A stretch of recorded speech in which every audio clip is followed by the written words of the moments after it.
তো, আসসালামু আলাইকুম।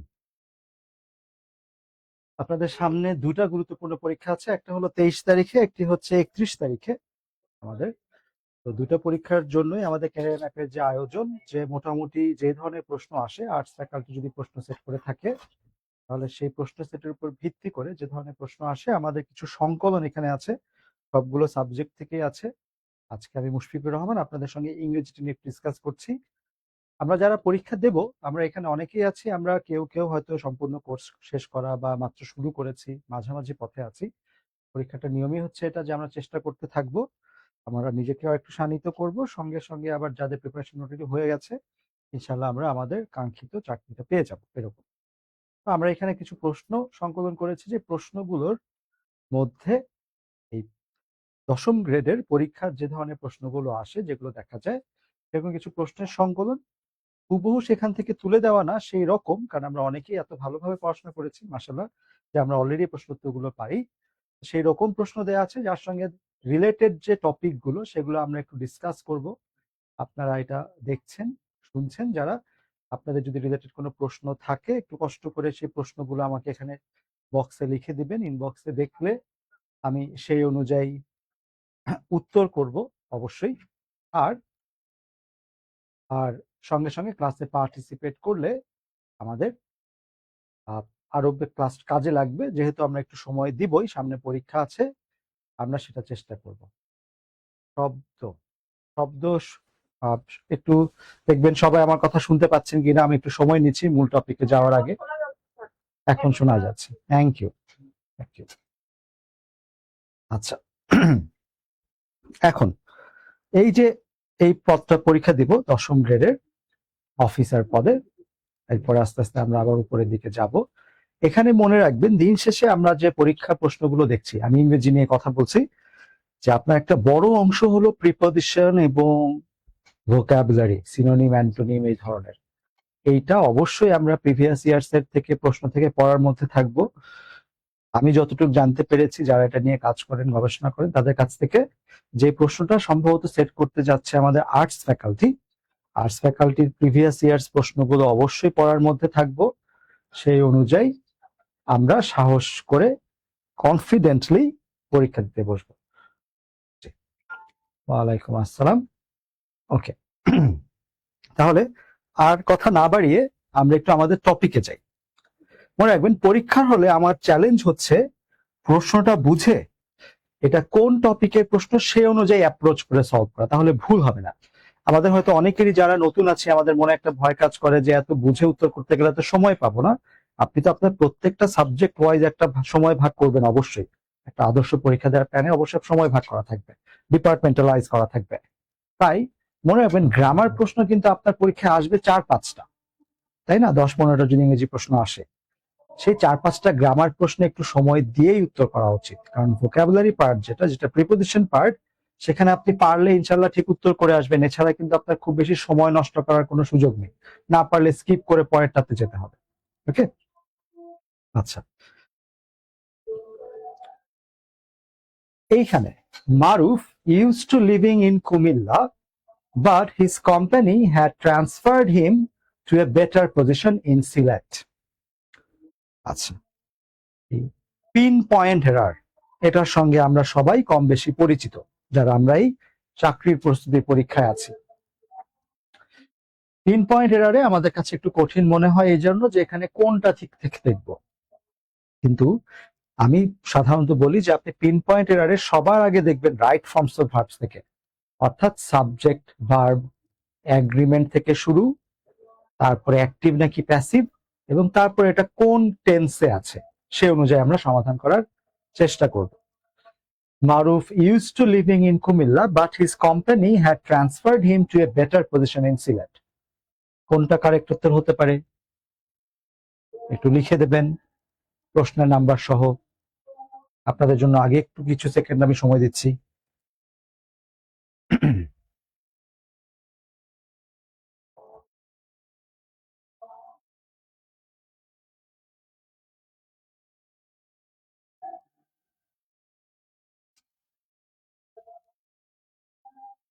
Maruf used to living in Kumilla, but his company had transferred him to a better position in Sylhet.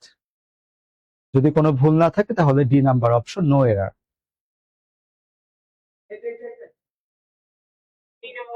C,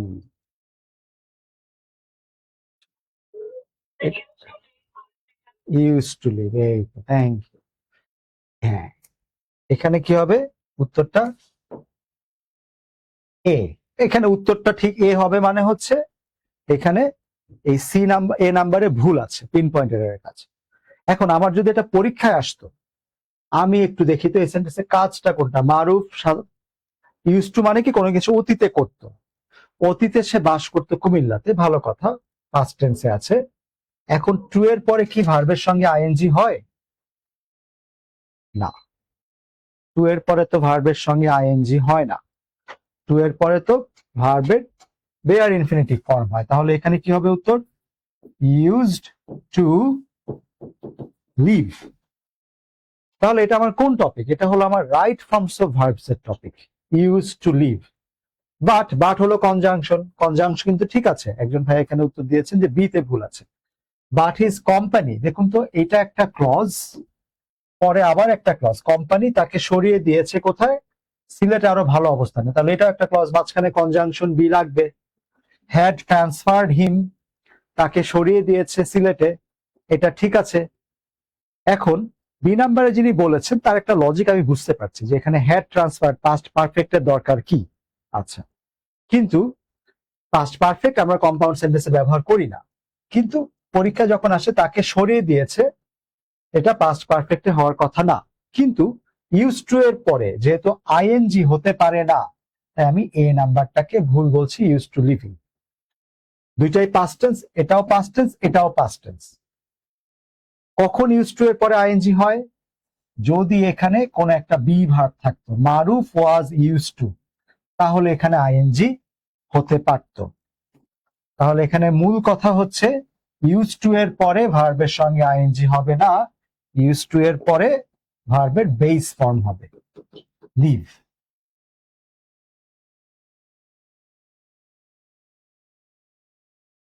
দুই নম্বরে, which of the following is a correct sentence?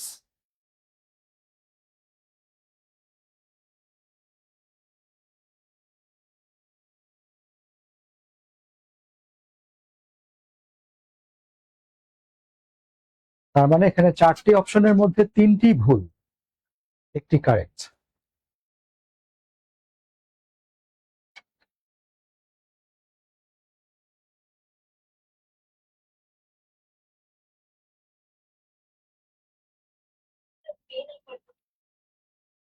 আচ্ছা, the teacher said he was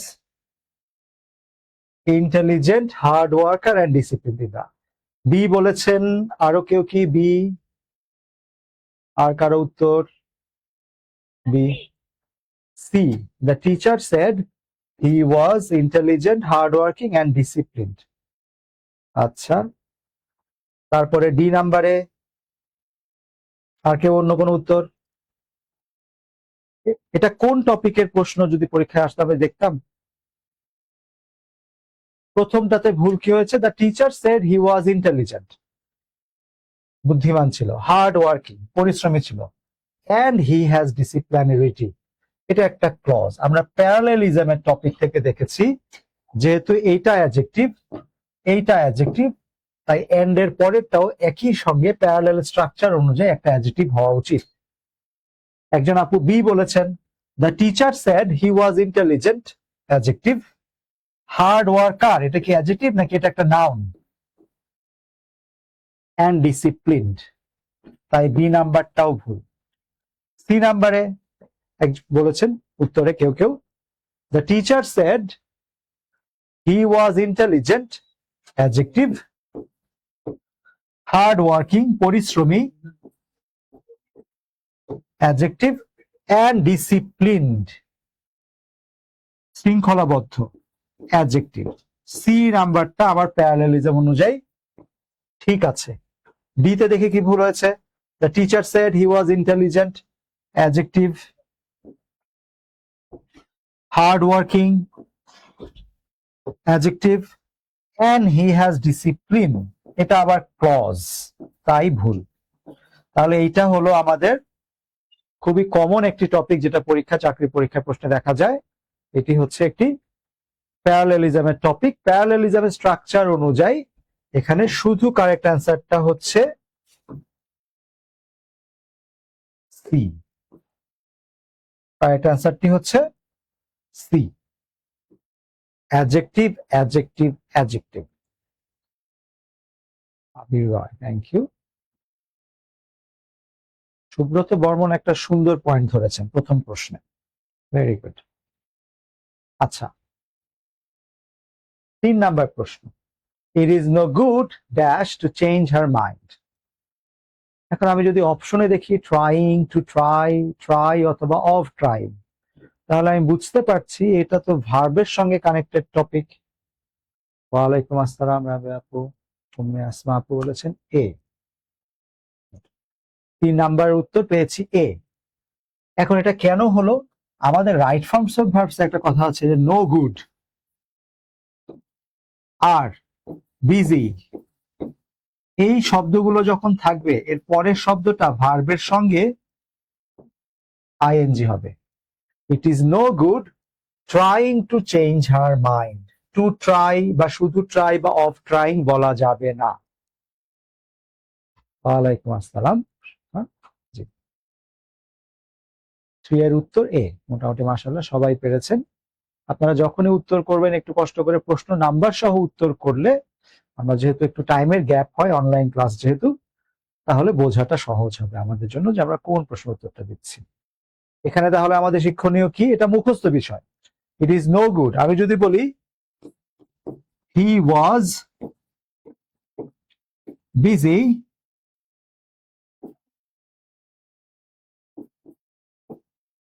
his friend, সে ব্যস্ত ছিল। এখন অপশনে যদি থাকে টক, অপশনে যদি থাকে টকিং, অপশনে যদি থাকে টু টক, যদিও এটা একটু কন্ট্রোভার্সিয়াল, ধরেন অপশনে আছে ইন টকিং, এটা যদিও কারেক্ট উত্তর হয়, কিন্তু আমাদের এই কম্পিটিটিভ পরীক্ষাতে স্যাররা যে ধরনের স্ট্রাকচারে প্রশ্ন করেন, যে উত্তরটা তারা আশা করেন, এই ক্ষেত্রে বিজি এর পরে উত্তরটা কি হবে? He was busy talking to his friend. He was busy talk, to talk অথবা ইন টকিং, যদি এটা শুনতে ঠিক মনে হচ্ছে he was busy in talking, কথা বলায় সে ব্যস্ত ছিল।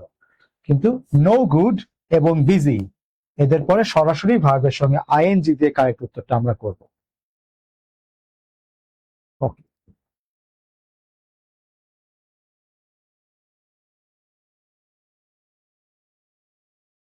4, আপনার আমার সবার প্রিয় টপিক হচ্ছে সিনোনিম অ্যান্টোনিম, নাকি?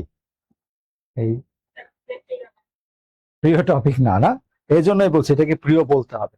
যেটা একটু কম পারছি সেটার প্রতি আস্তে আস্তে পছন্দ জাগাতে হবে, যেন সেটা আমার কাছে আস্তে আস্তে পছন্দনীয় হয়, আমার কাছে সেটা পড়তে গেলে বিরক্তি কাজ না করে, আমার ব্রেন যেন ভালো মনে রাখে।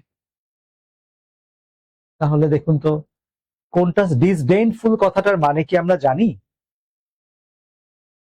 সিনোনিম অ্যান্টোনিম আমাদের যতই অপছন্দনীয় হোক, পরীক্ষায় একটা খুব বড় অংশ সিনোনিম অ্যান্টোনিম থেকে আসবে, তাই না? এগুলো আগে চাকরি পরীক্ষা থেকেই নেওয়া, এই ব্যাংকের অফিসারের চাকরি পরীক্ষা থেকেই নেওয়া। আর আর্টস ফ্যাকাল্টিতে একটা সুনাম আছেই, দেখা যায় যে তারা প্রশ্ন রিপিট করে। তাই এটা একটু প্রিভিয়াস ইয়ার্স এর আর্টস ফ্যাকাল্টি জব প্রশ্নগুলো পড়ার অভ্যাস রাখতে হবে। ডিসডেইনফুল কথাটার মানে কি? ঘৃণাপূর্ণ, এটা একটা অ্যাডজেক্টিভ। হেটফুল, ঘৃণাপূর্ণ। এখন স্কর্নফুল, ভেরাশাস, ব্যাশফুল, ফ্রেন্ডলি। যদি এটা অ্যান্টোনিম বলতো আমি বলতাম ফ্রেন্ডলি, কিন্তু অ্যান্টোনিম তো বলে নাই। ব্যাশফুল মানে হচ্ছে কি? আঘাত, আঘাত দান করা। তাহলে ভেরাশাস মানে কি? জান্নাতুন নাইমা, যে অনেকদিন পরে আবার আপনার লাইভ ক্লাসে আসার সুযোগ হলো। ভেরাশাস মানে কি? সত্যবাদী, ট্রুথফুল। এইটা হবে অ্যান্সার। স্কর্নফুল, স্কর্নফুল মানে হচ্ছে কি? ঘৃণাপূর্ণ। স্কর্ন মানেও ঘৃণা। তাহলে ডিসডেনফুল এটার সিনোনিম হচ্ছে স্কর্নফুল।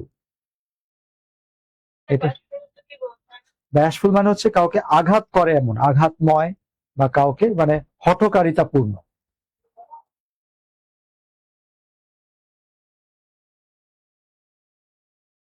কষ্টদায়ক বলতে পারেন আর কি, যার কথায় মানুষ কষ্ট পায়।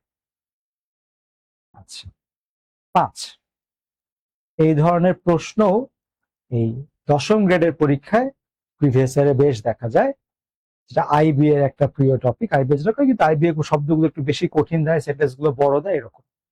By writing the slanderous article, the journalist tried to dash the politician. Begrudge, besmirch, behoove, befall. কি হতে পারে উত্তর? নিজে থেকে আমরা একটু ট্রাই করব যদি পারি। By writing the slanderous article. Slander মানে কি? গালাগালি, অপমানসূচক, নিন্দামূলক।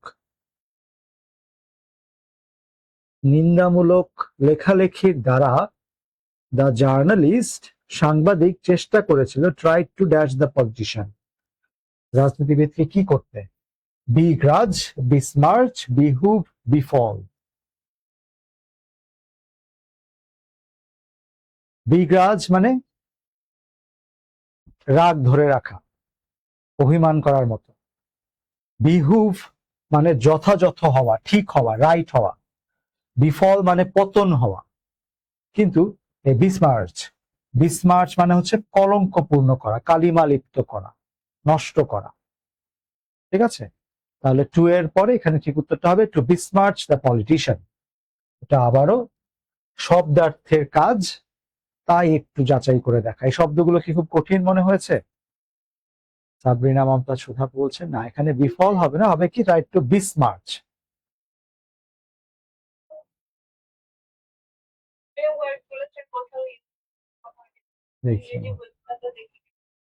আচ্ছা, তাহলে আজকে অন্তত একটু শিখে রাখি, besmirch মানে হলো কলঙ্কপূর্ণ করা, কালিমা লিপ্ত করা। স্টেইন একটা থাকে না, স্টেইন নষ্ট করার, এই স্টেইন দাগ লাগানো। আবার after the fire the building was in a completely dash state.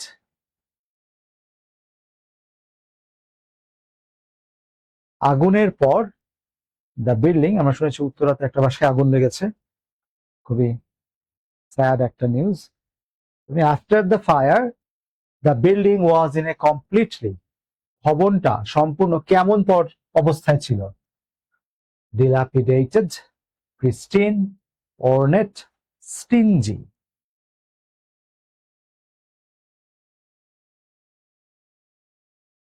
কি হবে উত্তর?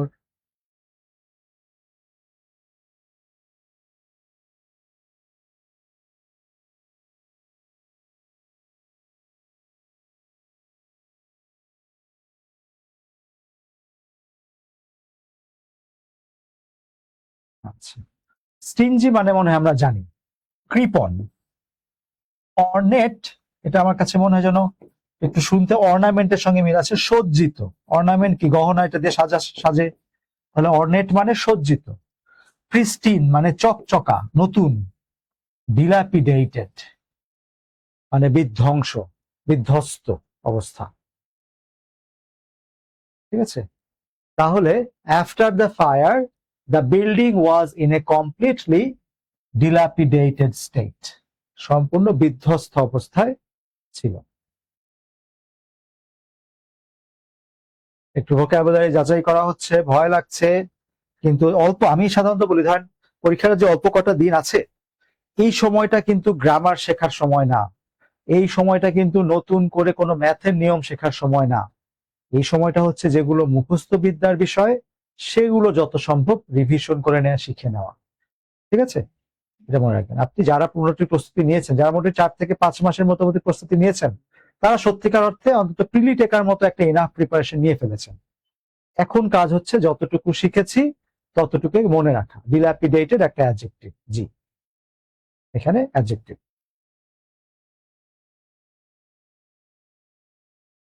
7 আবার what is a synonym for ameliorate?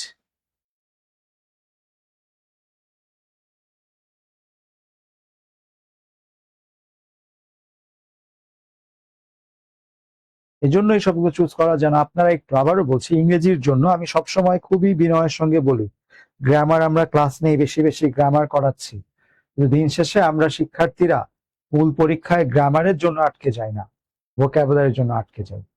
যে অল্প কটা দিন আছে অবশ্যই খুঁজে খুঁজে আর্টস ফ্যাকাল্টির কি কি ভোকাবুলারি আছে শেখা শুরু করতে হবে, প্রিভিয়াস ইয়ারের ভোকাবুলারিটা একটু আগাতে হবে। অ্যামেলিওরেট কথাটার মানে হচ্ছে কি, একটা সহজ সিনোনিম বলতে পারি ইমপ্রুভ করা, অবস্থার উন্নতি করা, ঠিক আছে, আরো বেটার করা। তাহলে হেজিটেট মানে ইতস্তত করা, ডেটেরিয়ারেট হচ্ছে এটার অ্যান্টোনিম, বিপরীতার্থক শব্দ, অবস্থার অবনতি করা। ইম্পেয়ার মানে হলো ক্ষতি করা, বাধাগ্রস্ত করা। কারেক্ট আনসারটা হবে বি, এনহ্যান্স। সিনোনিম ফর অ্যামেলিওরেট হচ্ছে এনহ্যান্স, সমৃদ্ধ করা। 7B। অনেকেই কারেক্ট আনসার দিচ্ছেন, মাশাআল্লাহ, ভালো। তার মানে এই শব্দগুলোর সঙ্গে আপনারা পরিচিত। আরেকটা সবার প্রিয় টপিক, প্রিপোজিশন। চাকরি পরীক্ষায় জানি প্রিপোজিশনের ছড়াছড়ি। People with an affinity dash nature often enjoy hiking and camping. মানে অ্যাফিনিটি কথাটার মানে কি? fill in the blanks কোন সোর্স থেকে দেওয়া হয়েছে? এনহ্যান্স।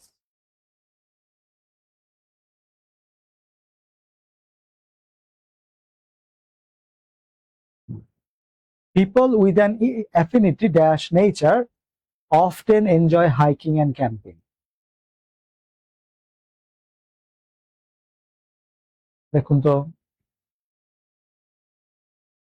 যদি অ্যাফিনিটি না থেকে এই জায়গায় শব্দটা থাকতো লাভ, তাহলে কি বলতাম উত্তরে?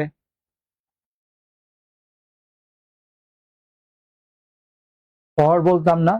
মানুষ যাদের নেচারের প্রতি ভালোবাসা রয়েছে, often enjoy hiking and camping, তারা প্রায় সময় হাইকিং এবং ক্যাম্পিংটা এনজয় করে।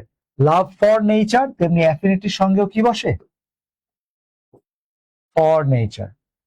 People with an affinity for nature, of হবে না, কি হবে? For. Affinity for, love for nature, often enjoy hiking and camping.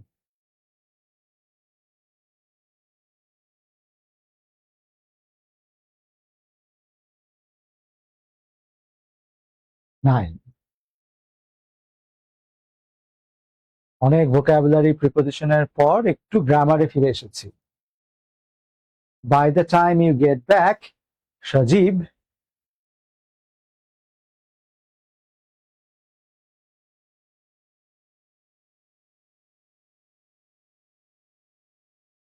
has left, will be leaving, will have left. আমরা বুঝতে পারছি এটা ভার্বের টপিক।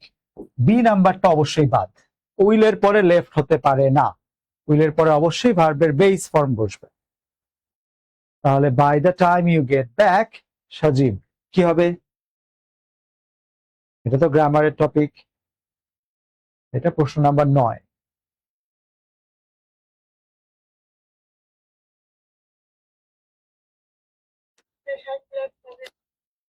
আচ্ছা, হ্যাজ লেফট একটা কাছাকাছি উত্তর পেলাম। আর কারোটা? হ্যাজ লেফট কোন টেন্স আপু? প্রেজেন্ট পারফেক্ট, তাই না? এখন দেখুন তো, by the time you get back, যে সময়ের মধ্যে তুমি ফেরত আসো নাকি ফেরত আসবে? আসবে। তাহলে ভবিষ্যতে হবে, তাহলে ভবিষ্যতে হলে কি আর আরেকটা সোজে বল চলে গেছে নাকি চলে যাবে? এখন উইল হ্যাভ লেফট কেন বলতে হলো আমরা একটু মনে রাখবো। বাই দিয়ে যখন কোনো কথা বলা থাকবে টাইম আমাদের পরীক্ষাগুলোতে, এটা অবশ্যই পারফেক্ট টেন্স হয়। কোন টেন্স হয়? পারফেক্ট। ভবিষ্যৎ হলে, ফিউচার হলে ফিউচার পারফেক্ট, পাস্ট হলে পাস্ট পারফেক্ট, প্রেজেন্ট হলে প্রেজেন্ট পারফেক্ট। এটা সাধারণত আমাদের চাকরি পরীক্ষাগুলোতে আসা একটা সাধারণ নিয়ম। যখন বলা থাকছে ইন 2030 most people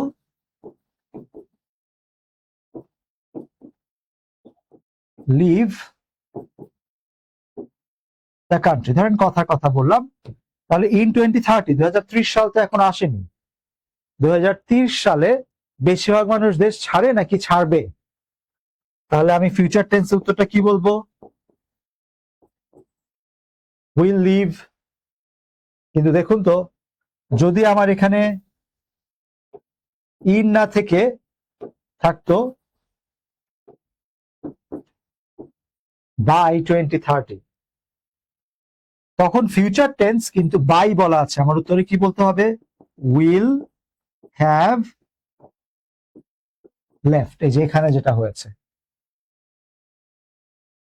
যখন আমি বুঝতে পারছি ফিউচার টেন্স, তাহলে 30 সাল বলা আছে ফিউচার, তারপর বাই বলা আছে, তখন হবে ফিউচার পারফেক্ট। তুমি যে সময় আসো না হয়, তুমি যে সময় এসে থাকবে তার মধ্যে সজীব চলে গিয়ে থাকবে, এখনো দুটোর একটা কাজও ঘটেনি। 10 I will get a typist dash my paper।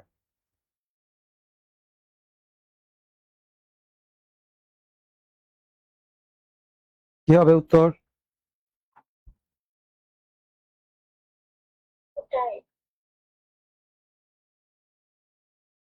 এটা কোন টপিক?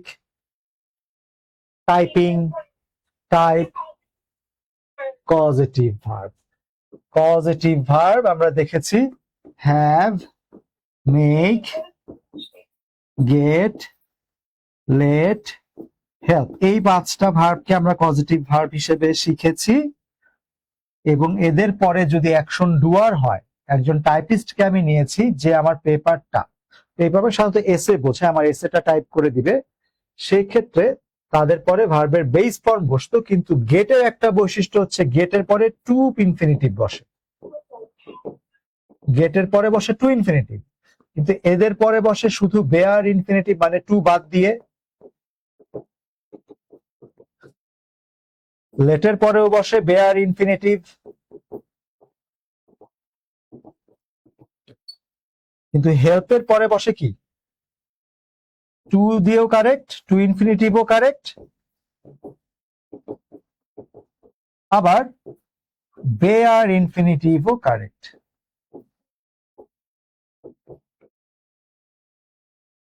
তাই না? তাহলে I will get a typist to type my paper. দেখি তো একটু চেক করে।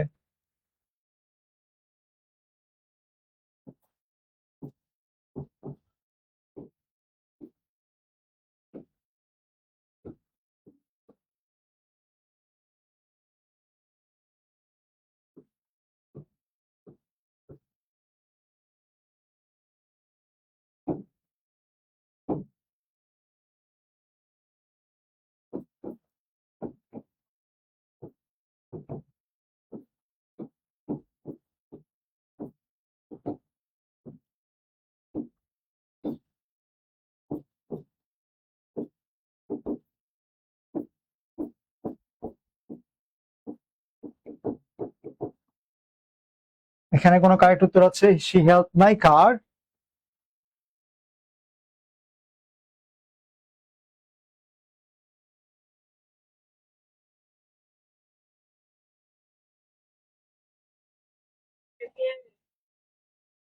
ইডি নাকি আইএনজি? বি নাম্বারটা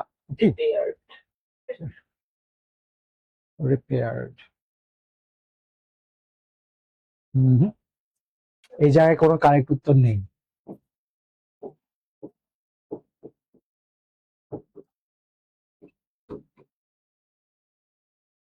এটা একটু মনে রাখার জন্য একটু আপনারা এই পজিটিভ ভার্বের টপিকটা একটু খেয়াল করে দেখবেন। দেখুন তো, ওই যে অ্যাকশন ডুয়ার না রিসিভারটাকে সে সাহায্য করেছে আমার গাড়িটা কি কাউকে রিপেয়ার করা হয়, করে নাকি গাড়িকে রিপেয়ার করা হয়? এ কারণে আপনারা সবাই রিপেয়ার্ড বলেছেন, ট্রু। গাড়িটা কি অ্যাকশন রিসিভার বা প্যাসিভ সেন্সে আছে, কিন্তু প্যাসিভ সেন্সে কখনো হেল্প ব্যবহৃত হতে পারে না। আমি সেন্টেন্সটাই লিখেছি ভুল। হেল্পড কখনো ব্যবহৃত হতে পারে না। যদি এখানে গট বলতাম বা হ্যাড বলতাম তাহলে উত্তরটা হতো গিয়ে রিপেয়ার্ড। এটা আপনাদেরকে একটু মনে করিয়ে দেওয়ার জন্য বলেছি, ঠিক আছে? অ্যাকশন রিসিভারের ক্ষেত্রে কিন্তু হেল্প শব্দটাই পজিটিভ ভার্বে ব্যবহৃত হতে পারে না। জি, আমরা অনেক সময় তারপর বাহিনী অনেক এরকম বলি, তো সেক্ষেত্রে এটা হচ্ছে একদম করা যায় না। আপু ওই যে কথা হচ্ছে পজিটিভ ভার্বের একটা নিয়ম আছে না? নিয়মটা কি? আমি যদি বলি my sister make T for me every day, এখানে আপু আপনি উত্তর কি দিবেন? মেক নাকি টু মেক নাকি মেড নাকি মেকিং, কি দিবেন উত্তর?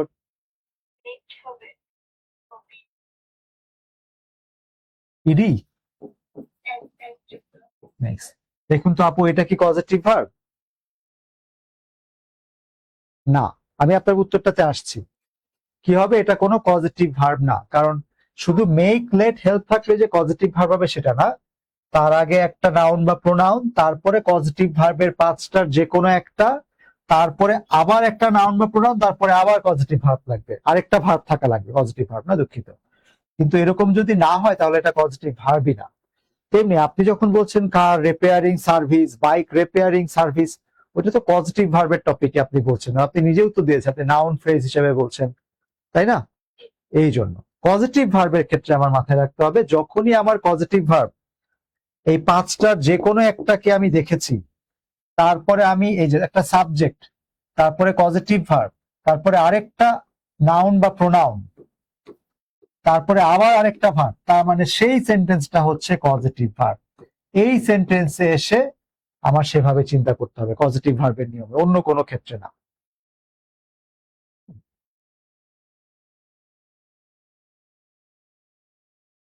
জি, thank you. 11, cry over spilled milk means,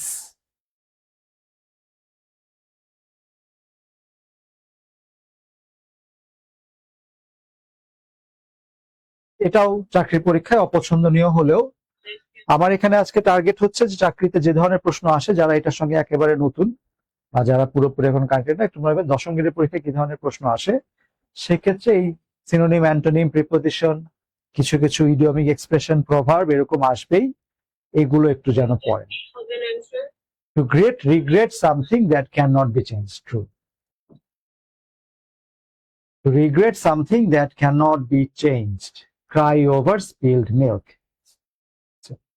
যা চেঞ্জ করা যায় না এমন কোনো কিছু নিয়ে আফসোস করা, যেটা বলে এখন আর লাভ নেই।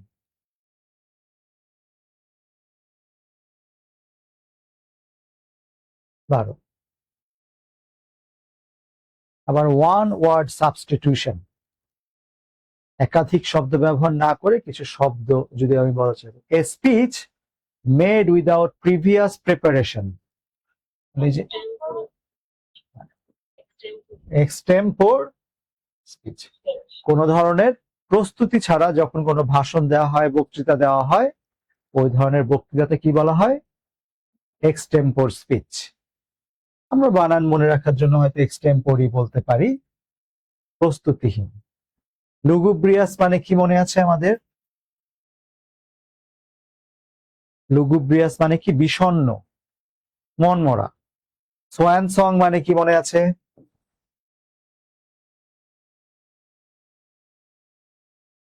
শেষ কথা, শেষ যে বিদায়ের কথা, সেটা হলো swan song.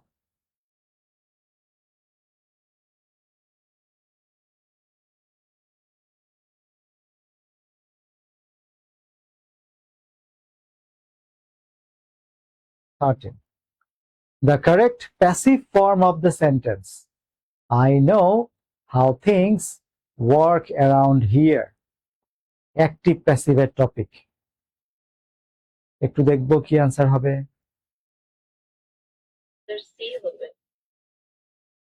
How things are work around here is known to me.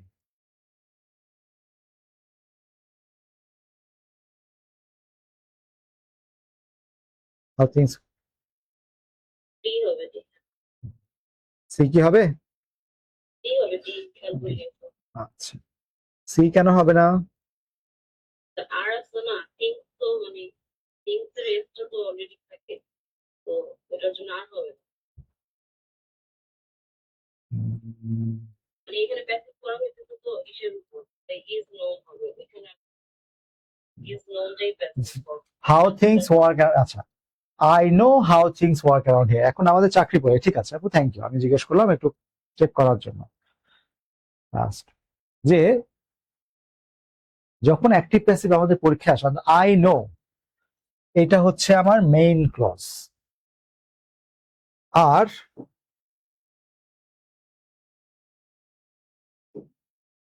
How things work around here এটা হচ্ছে আমার সাবঅর্ডিনেট ক্লজ। আমাদের চাকরির পরীক্ষাতে আমরা দেখি আমরা সাধারণত মেইন ক্লজ গুলোকে কি করি, প্যাসিভ করি। তাহলে সে অনুযায়ী আমি যদি বলি how things work around here, এখানে তারা ইজ নোন, এটাও কিন্তু প্যাসিভ হয়েছিল, কিন্তু how things work around here is known by me, আমরা জানি আমার দ্বারা পরিচিত না, আমার আমার কাছে এটা জানা পরিচিত, এই জন্য আমরা বাই বলি না।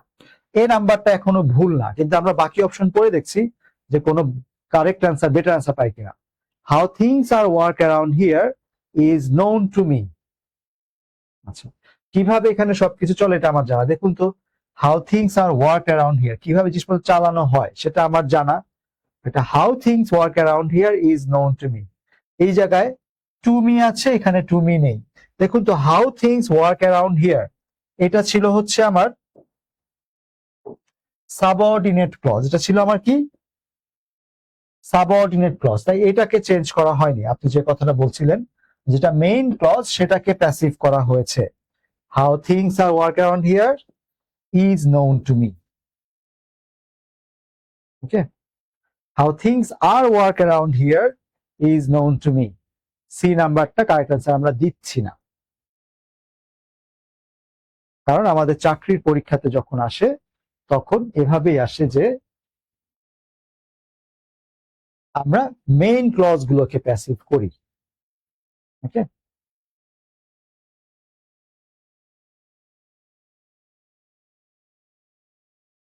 14, আমরা অপশনের দিকে যদি তাকাই তাহলে দেখছি ফর, টু, বাই, উইথ। তাহলে আমরা বুঝতে পারছি এটা প্রিপজিশনের topic. One after another, uniformed officers appeared before the crowds, dash pledging their allegiance dash the sovereign. Preposition কি আমরা জানি কি হবে, অ্যালেজিয়েন্স এর সঙ্গে কি হবে? 14 নাম্বারটা to, allegiance to. One after another, একের পর এক, ইউনিফর্মড অফিসার্স, পোশাক পরিহিত অফিসাররা, অ্যাপিয়ার্ড বিফোর দ্য ক্রাউডস, জনতার সামনে এসে দাঁড়ালো, ভিড়ের সামনে দাঁড়ালো, pledging their allegiance to the sovereign, রাষ্ট্রের প্রতি তাদের সমর্থন জানিয়ে, স্বীকার করে, অ্যালিজিয়েন্স টু দ্য সভরেন। আবার pin point error,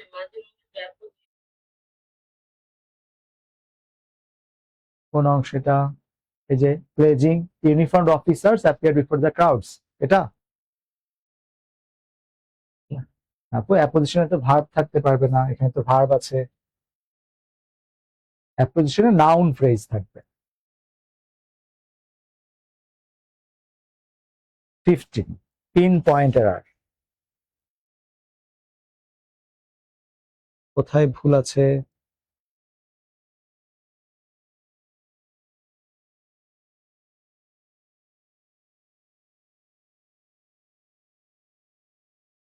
None of the two employees who attended the meeting seemed to agree with the proposal. কি হবে?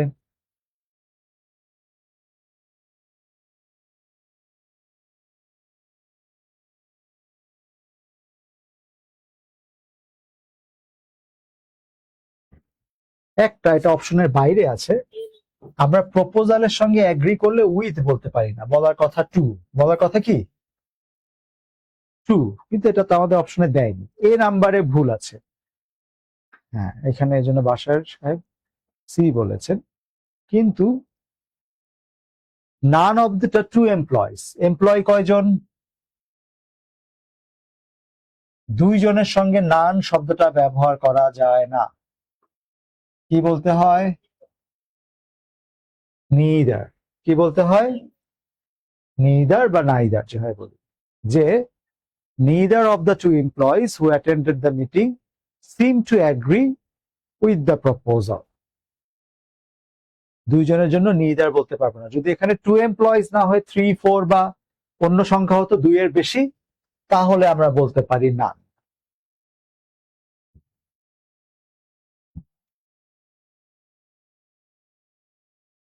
এগ্রির সঙ্গে টু হওয়ার কথা, কিন্তু এটা আমাকে অপশনে দেয়নি বলে আমি এটাকে ভুল ধরতে পারছি না। অ্যান্টোনিম,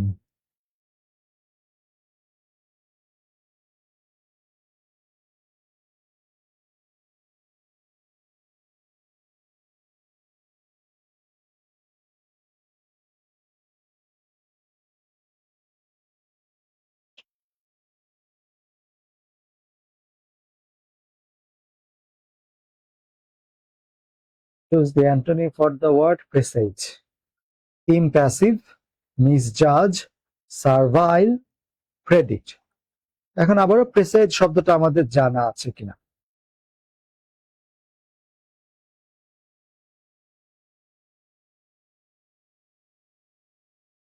প্রিসেজ কথাটা একটা সিনোনিম হচ্ছে অনেকটা এরকম, প্রেডিক্ট, সাধারণত প্রগনস্টিকেট বলা হয়, মানে হচ্ছে এডুকেটেড ফোরকাস্টিং, ভবিষ্যৎ নির্দেশনা দেওয়া, ভবিষ্যৎ সম্পর্কে বলা, প্রফেসাই।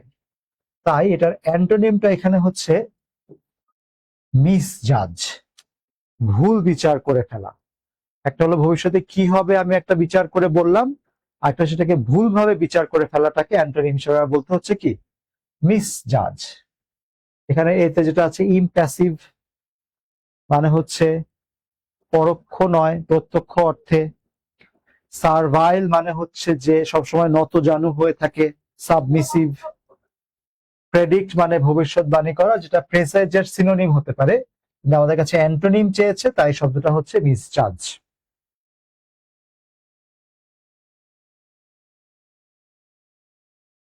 আবার একটা ইডিওমিক expression 17,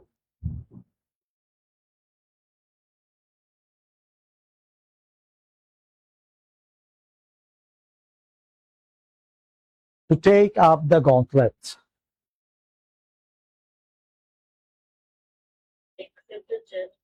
to accept the challenge। মানে গন্টলেট কথাটার মানেই হচ্ছে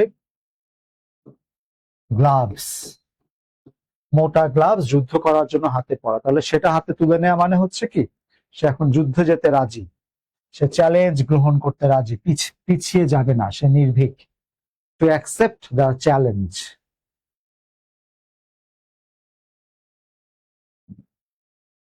Antonyms means church, synonym predict. Thank you, Sabrina.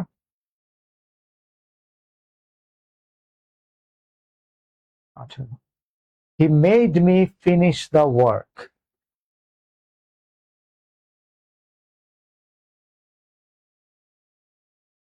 কি হবে?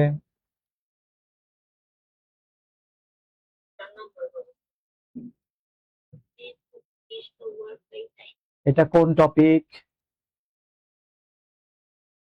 এইটা হলো কি আমার কিছু অপশনে বলে নাই, বুঝতে পারছি এটা কি ভয়েস। এটা হচ্ছে কি ভয়েস, অ্যাক্টিভ অথবা প্যাসিভ। এখন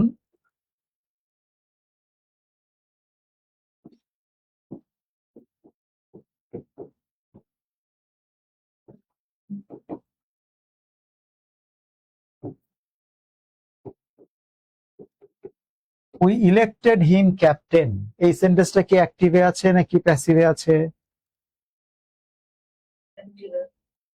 অ্যাক্টিভ আছে, তাহলে এটা প্যাসিভ কি হবে?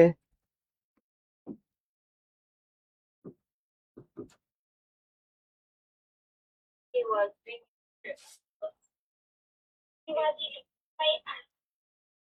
was elected captain by us. He was elected captain by us. এখন আমরা যারা পারছি না তারা একটু খেয়াল করে দেখুন তো, যদি বলতাম আই ইট রাইস, এটাকে সবাই প্যাসিভ করতাম।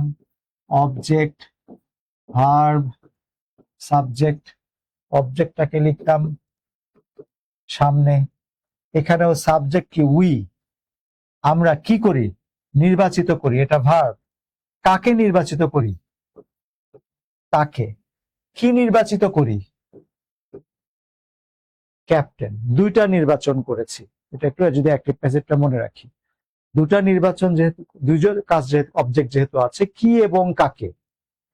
কাকে নির্বাচিত করেছি এবং হলো কি নির্বাচিত করেছি তাকে, তাকে আমরা ক্যাপ্টেন বানিয়েছি। সবসময় কাকে প্রশ্নের যে উত্তর সে প্রাধান্য পাবে, সে না। তাহলে ফার্স্টে কি? রাইস, অবজেক্ট হলো সাবজেক্ট, এরপর কি একটি বি ভার্ব বসবে ইজ, তারপরে মেইন ভার্বের ভি3, এটা আমাদের মুখস্থ, তাই এটা দিয়ে এক্সাম্পল এটা। তারপরে একটি প্রিপোজিশন বললাম সাধারণত বাই, তারপরে সাবজেক্ট হয়ে যাচ্ছে অবজেক্ট মি। এখানেও দেখুন তো, অবজেক্ট হলো হিম, অবজেক্ট হলো ক্যাপ্টেন, কিন্তু হিম কাকে দ্বারা প্রশ্ন করে যে উত্তরটা আমরা পাই, যেটাকে বলা হয় ইনডিরেক্ট অবজেক্ট, সে প্রাধান্য পাবে হি। একটা বি ভার্ব লাগবে, যেহেতু এটা পাস্ট টেন্স, ওয়াজ, মেইন ভার্বের ভি3, elected.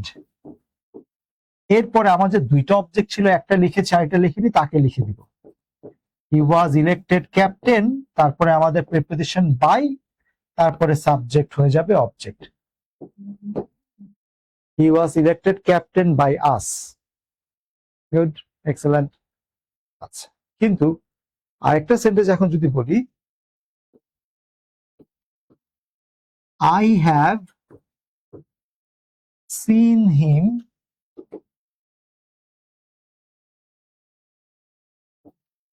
go to the store, এই সেন্টেন্সটার প্যাসিভ কি হবে?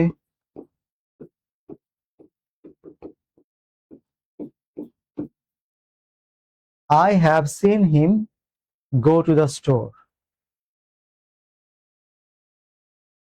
He has been seen both the store by এই সেন্টেন্সে কাজ কোনটা, ভার্ব কোনটা? সাবজেক্ট হচ্ছে আই, ভার্ব হচ্ছে দেখেছি, অবজেক্ট হচ্ছে কাকে দেখেছি, তাকে।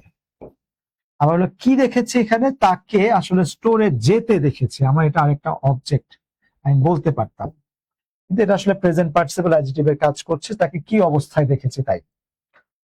এখন আমি তো জানি অবজেক্ট হবে সাবজেক্ট হি, তারপরে যদি কোনো অক্সিলারি ভার্ব থাকে, এখন হি এর পরে তো আমার হ্যাভ লিখতে পারবো না, লিখলাম হ্যাজ। একটা বি ভার্ব অ্যামিজার তো বলাই লাগে প্যাসিভ সেন্টেন্সে, এখন হ্যাজ এর পরে তো আর অ্যামিজার বলতে পারবো না, সেটা ভি3 হয়ে যাচ্ছে কি? বিন। He has been. তারপরে কি হবে? সিন, মেইন ভার্বের ভি3, হি হ্যাজ বিন সিন। এরপরে যে নন ফাইনাইট, এই যে বেয়ার ইনফিনিটিভ যে ভার্বটা আছে, নন ফাইনাইট ভার্ব, তারতে টু দিয়ে চলে আসবে। He has been seen to go to the store by me. He has been seen to go to the store by me. এটা কেউ বুঝিনি এমন আছে কি? আচ্ছা, খেয়াল করে দেখুন আপু, এইখানে যেটা হয়েছে, এই জায়গায় সিনটা যে ভার্ব, এটা কি বুঝতে পেরেছি? তাহলে গোটা কি? না, গোটা ভার্ব না। খেয়াল করে দেখুন, সিন যদি ভার্ব হয়, গো যদি ভার্ব হয়, তাহলে সেন্টেন্সে ভার্ব কয়টা হয়ে গেল? দুইটা ভার্ব থাকলে সেন্টেন্সে অবশ্যই, আমাদের লেকচার 5 এর টপিক এটা, ভার্বস এর টপিক, নন ফাইনাইট ভার্বস এর টপিক লেকচার 4 এ আছে, যে যদি সেন্টেন্সে দুইটা ভার্ব থাকে তাহলে অবশ্যই একটি কনজাংশন থাকতে হয়। অবশ্যই কি থাকতে হয়? একটি কনজাংশন। দেখুন তো, এখানে কেউ কিন্তু কোথাও যাচ্ছে না, আমি তাকে দেখেছি। সে যখন স্টোরে যাচ্ছিল, সে যাওয়ারত অবস্থায় আমি তাকে দেখেছি। এটা গো হতে পারতো, গোয়িংও হতে পারতো। I have seen him going to the store, I have seen him go to the store. তাহলে আপনার আলটিমেটলি সাবজেক্ট ভার্ব অবজেক্ট কোনটা? I সাবজেক্ট, have seen হচ্ছে ভার্ব, অবজেক্ট হচ্ছে হিম। I eat রাইসের মতো। এখন অবজেক্টটাকে আপনি সাবজেক্ট বানালেন হি, অক্সিলারি ভার্ব লিখলেন হ্যাজ, প্যাসিভ করতে গেলে একটা বি ভার্ব বলতেই হয়, এম ইজ আর ওয়াজ আর এগুলোকে বলে বি ভার্ব। কিন্তু এম ইজ আর হি এর পরে আপনি ইজ লেখার কথা, কিন্তু ইজ লিখতে গিয়ে দেখেন হ্যাজ আছে, হ্যাজ এর পরে তো ইজ লেখা যায় না, তাই লিখলেন বিন, হি হ্যাজ বিন। তারপর রাইস ইজ ইটেন। এই বি ভার্বটা বলার পরে আপনার কি মেইন ভার্বটা ভিত্তিতে বলতে হয়। এখানে মেইন ভার্বটা ভিত্তিতে ছিল seen, he has been seen, তাকে দেখা গিয়েছে। এরপরে যে বেয়ার ইনফিনিটিভ বা আইএনজি যুক্ত যে ভার্বটা থাকে সেটা তখন কিসে চলে গেছে? টু ইনফিনিটিভে। কিসে চলে গেছে? টু ইনফিনিটিভে। ঠিক আছে, গোয়িং। এই গোয়িংটা ঠিক জিরান না, এই গোয়িংটা হচ্ছে present participle. He has been seen to go to the store by me. Sir এখানে যদি গোনা থেকে গোয়িং থাকতো সেক্ষেত্রে হচ্ছে টু গো এর পর সরাসরি গোয়িং কে অ্যাপ্লাই করে দিলাম। হি হ্যাজ বিন, হ্যাঁ তখন আপনি গোয়িং দিয়ে অ্যাপ্লাই করতে পারতেন। Good. He has been seen going to the store by me. ঠিক, যদি গোয়িং থাকতো তাহলে আপনি এখানে আইএনজি যোগ করে না, যেটা ছিল সেটাই লিখে দিতে পারতেন। আরেকটা এক্সাম্পল দিয়ে কি বুঝাবো নাকি বুঝতে পেরেছি? আচ্ছা,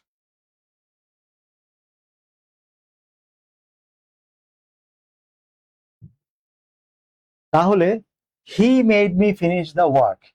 আচ্ছা, এই টপিকে যে ছিলাম, হি made me finish the work, এইটা কোন টপিক?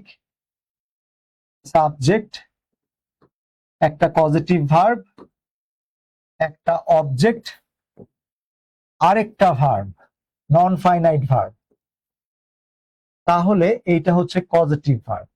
তাহলে আবারও হি মেড মি, আমার সাবজেক্ট ভার্ব অবজেক্ট, তাহলে অবজেক্ট হয়েছে সাবজেক্ট আই, পাস্ট টেন্সে আছে বলেছে ওয়াজ, তারপরে মেইন ভার্বের ভিত্তি মেড, এরপরে যে ভার্বটা আছে সেই ভার্বটা টু ইনফিনিটিভে চলে গেছে। I was made to finish the work, শেষে গিয়ে হচ্ছে by him. I was made to finish the work by him. এটা আরেকটা এক্সাম্পল না দিলেই না।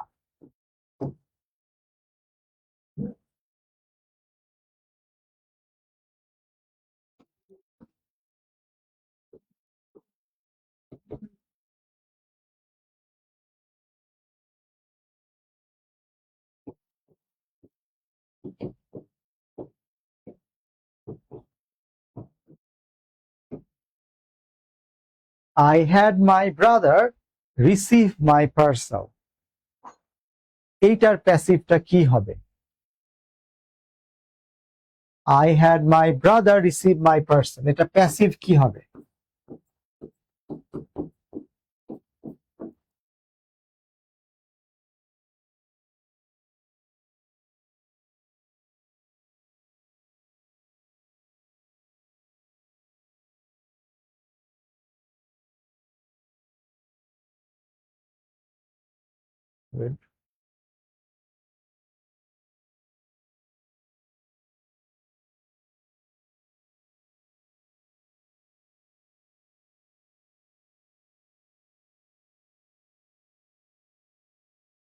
I had my brother receive my parcel.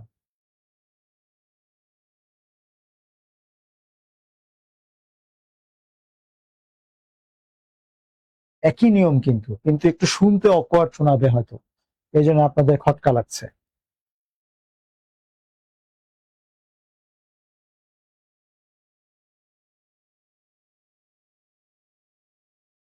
এটা পজিটিভ ভার্ব, যেটা কি বুঝতে পেরেছি এই সেন্টেন্সটা?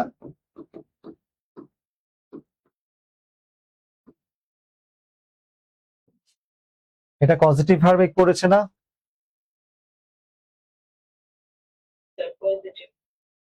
মাই মাহমুদুল, হ্যাঁ, my brother had been receive my parcel না, মোহাম্মদ বাসার কাছাকাছি গিয়েছেন।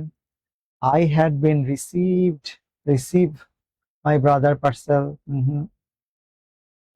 My purse, my parcel was received by my brother. তাহলে আই হ্যাড কই গেল?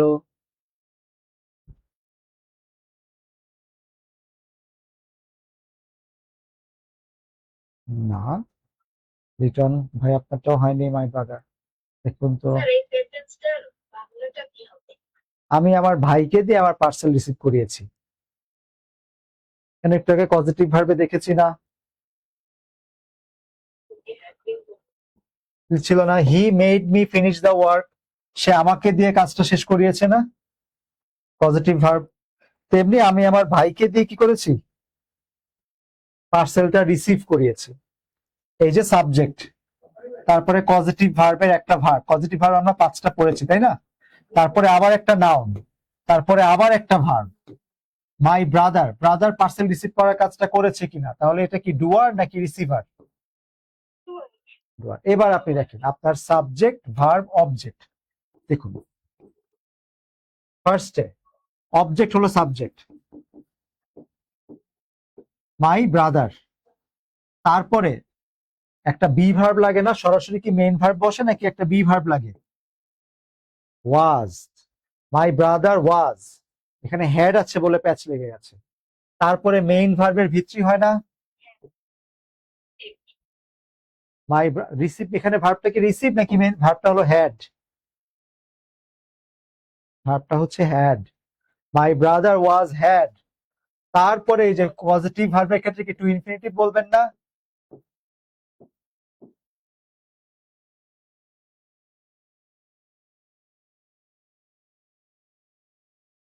মাই brother was had to receive my parcel. তারপরে হচ্ছে বাই মি। এই জন্য বলেছি আরেকটা প্রশ্ন না করলেন, আবার একটু ঠান্ডা মাথায় এটা চিন্তা করে দেখুন কোথায় ভুল হয়েছে। হেড দেখে আপনারা সবাই কনফিউজড হয়ে গেছে।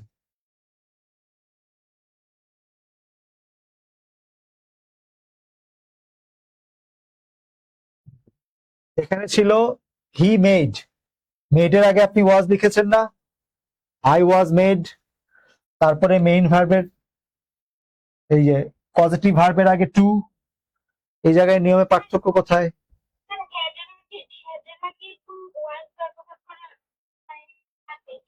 হ্যাঁ, এই জন্য এটা আনকমন বলে মনে হয়েছে এটা, কিন্তু দেখুন তো দুইটা একই রকম সেন্টেন্স না। মাই ব্রাদার ওয়াজ হ্যাড, ওই যে ওয়াজ মেড এর মতো, তারপরে to receive my parcel by me. হ্যাঁ, এখানে যদি হ্যাড না থেকে মেড থাকতো তাহলে আপনার জন্য দেখতে সহজ হতো, কিন্তু আমি বলতে চাচ্ছি নিয়ম তো সেম, নিয়ম তো সেম, পজিটিভ ভার্ব। ঠিক আছে,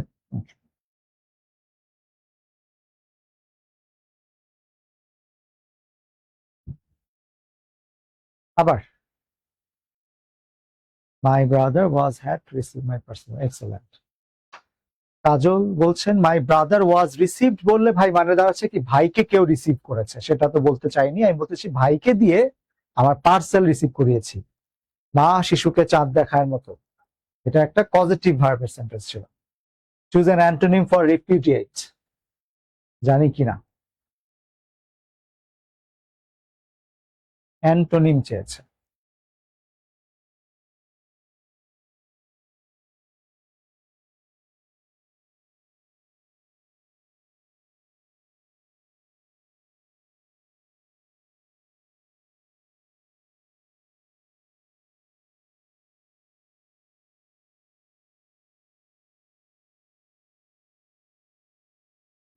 থ্যাংক ইউ।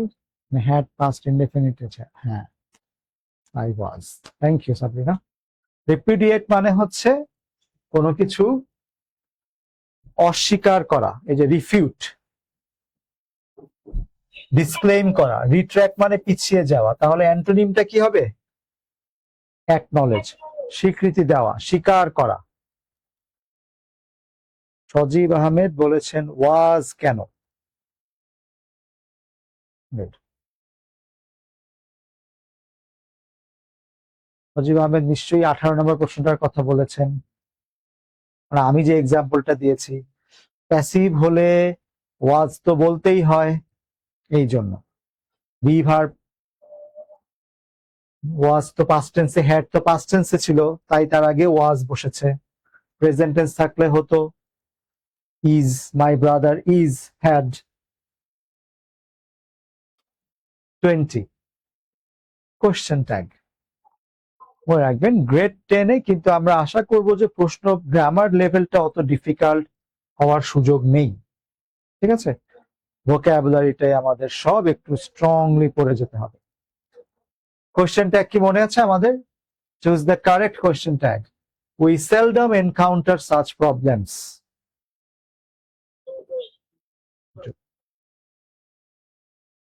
আচ্ছা, কোশ্চেন ট্যাগের ঘটনা সব মনে আছে তো আমাদের?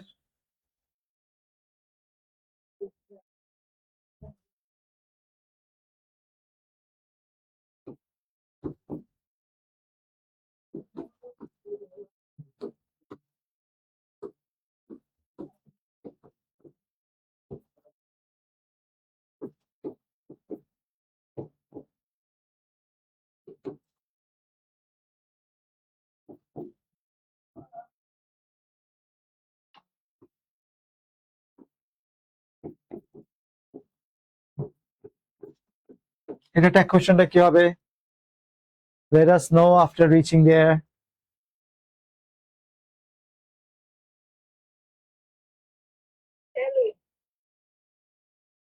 Shall we? Good. আর কোন অপশন?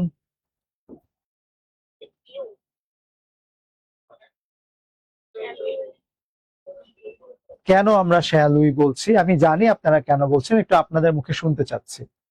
কেন শ্যাল উই বলছি? হ্যাঁ, এইখানেই। গুড।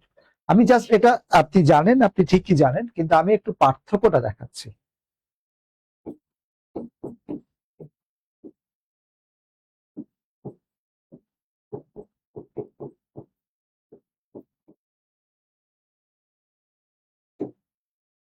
এটার উত্তর let us go on a picnic. এইটা হবে শ্যাল। দেখুন তাহলে এই লেটাস আর এই লেটাস এর মধ্যে পার্থক্য আছে না? আপনি নিজেই সেন্টেন্সটা পড়ে দেখুন তো। হ্যাঁ, উপরেটা ইম্পারেটিভ। এই লেটাস মানে চলো আমরা পিকনিকে যাই, এখানে প্রস্তাব দিচ্ছে, তুমিও যাই আমিও যাই। এখানে কি কোনো প্রস্তাব দিচ্ছি কাউকে? এখানে আস না বলে যদি বলতাম লেট মি নো, তাহলে কি আপনি শ্যাল উই বলতেন? না, তাহলে কিন্তু আপনি শ্যাল উই বলতেন না। লেট মি নো, তখন কি আমি কোনো প্রস্তাব দিচ্ছি নাকি বলছে ওই জায়গায় পৌঁছানোর পরে জানিও? কারণ হোয়াট ইফ বাবা মা দুজন একসঙ্গে দাঁড়িয়ে বলছে ওখানে পৌঁছানোর পর জানিও, তাহলে লেট আস বলবে না? লেট মি না বলে লেট আস। আর ইম্পারেটিভ সেন্টেন্সে ট্যাগ কোয়েশ্চেন কি হয়? Will you. ইম্পারেটিভ সেন্টেন্সে ট্যাগ কোয়েশ্চেন কি হয়? Will you. আর লেটাস এখানে প্রস্তাব দিচ্ছি, এই জায়গায় হবে শ্যাল উই। একটু জাস্ট মনে করিয়ে দিলাম, ঠিক আছে? ট্যাগ কোয়েশ্চেন একটা সহজ টপিক, আমরা জানি, একটু মনে করিয়ে দিলাম।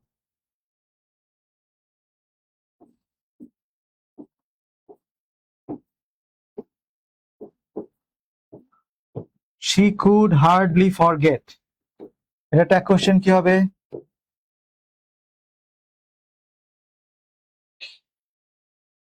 Could she.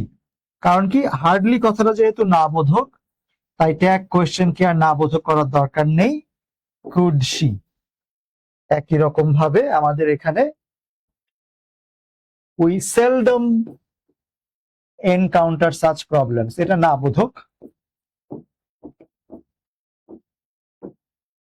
তাই we seldom encounter such problems, do we? Tag কোশ্চেনটা হচ্ছে হ্যাঁ বোধক।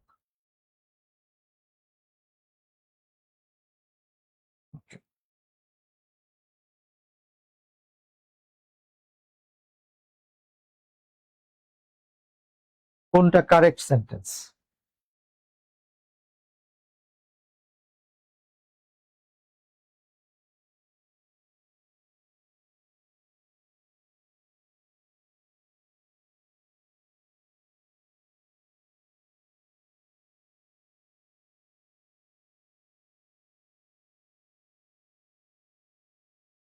কোনটা কারেক্ট সেন্টেন্স? একটু বড় সেন্টেন্স, একটু পড়ে দেখবেন।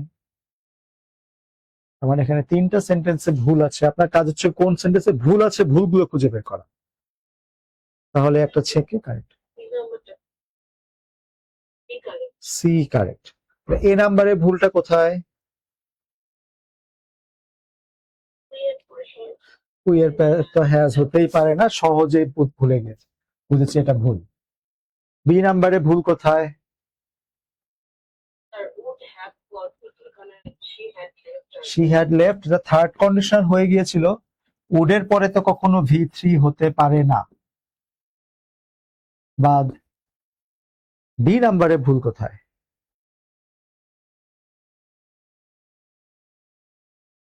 এখানে দিকে না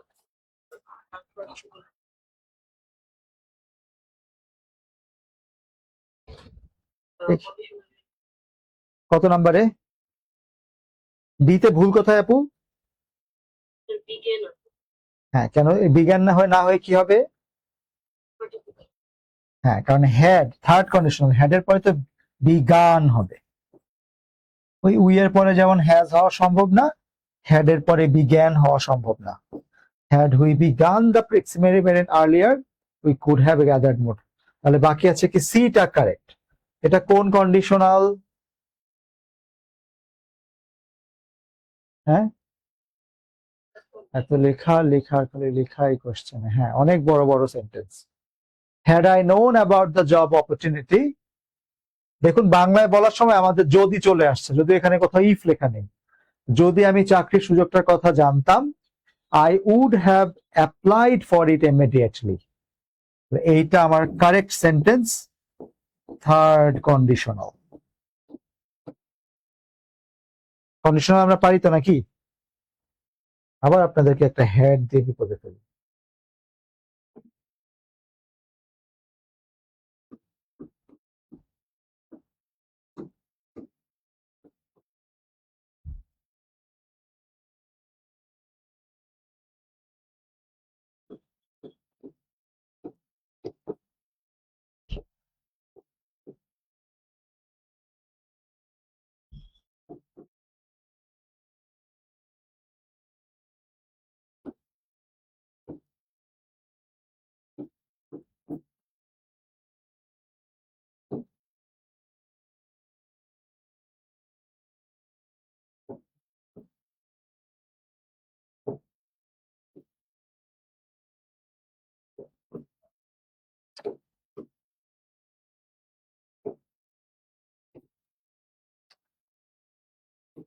একটা লিখি একটা।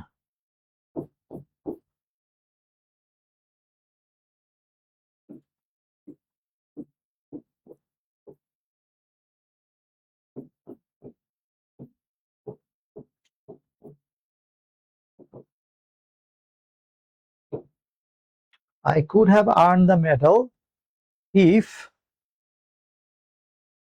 I have proper training. এখানে কি উত্তর লিখতাম আমরা?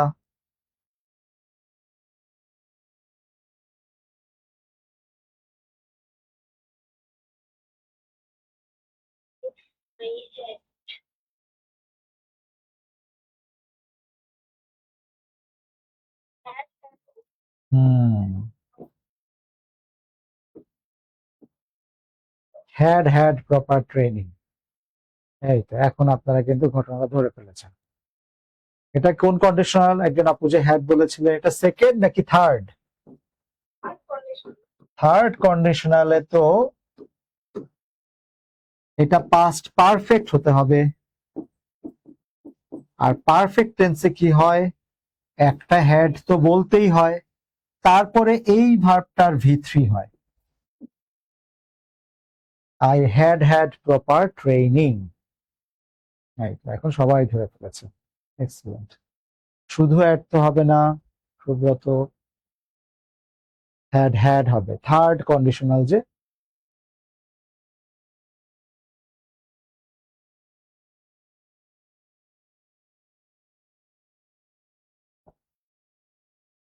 Only then dash the team's efforts.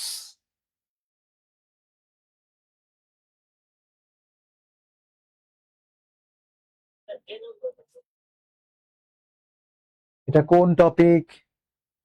আমি যখন অপশনের দিকে দেখছি, did the manager recognise, the manager has recognised, the manager recognised, has the manager recognised. Inversion.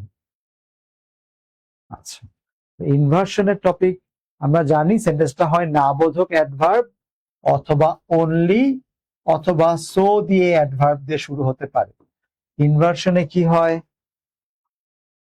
সাবজেক্টের আগে অক্সিলারি ভার্ব আসতে হয়, এখানে আসেনি। সাবজেক্টের আগে অক্সিলারি ভার্ব আসতে হয়, এখানে অক্সিলারি ভার্বই নেই। ডি আর এ তে ডিড দ্য ম্যানেজার রেকগনাইজ আর হচ্ছে হ্যাজ দ্য ম্যানেজার রেকগনাইজড। এখন ডি কেন হলো না?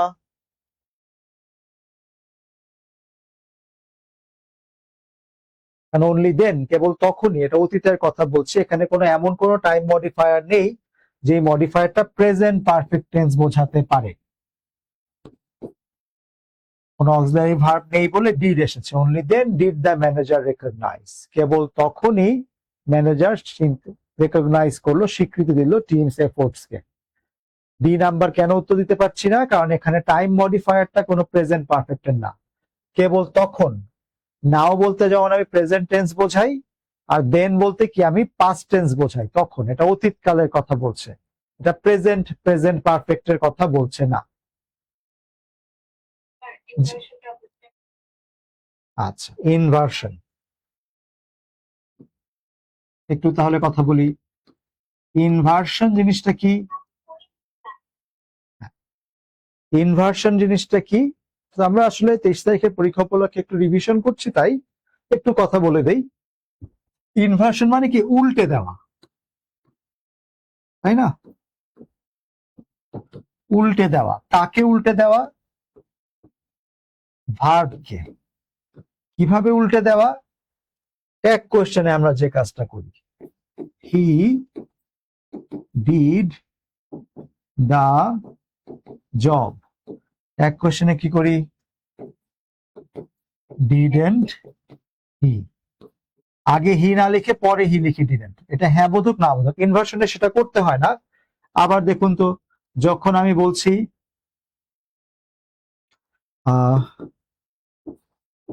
she has never failed in any exam, সে কখনো কোনো পরীক্ষায় ফেল করেনি। এখানে একটা না বোধক অ্যাডভার্ব আছে না, ইনভার্স রিভার্স। সেই না বোধক অ্যাডভার্বটা কোনটা? এখন ইংরেজিতে আমার ইচ্ছা হলো আমি নেভার কথাটা দিয়ে সেন্টেন্স শুরু করব, আর ইংরেজিতে নিয়ম হচ্ছে না বোধক অ্যাডভার্ব দিয়ে এবং অনলি এবং সো, এই দুই ধরনের অ্যাডভার্ব দিয়ে যখন কোনো সেন্টেন্স শুরু হয়, সো কিন্তু কনজাংশন না, কানেক্টর না, সো অ্যাডভার্ব হিসেবে যখন শুরু হয় সেক্ষেত্রে উল্টে দিতে হয়। এখন নেভার শি হ্যাজ না বলে আমার কি বলতে হবে? Has she failed in any exam. দেখেছেন পার্থক্যটা? আবার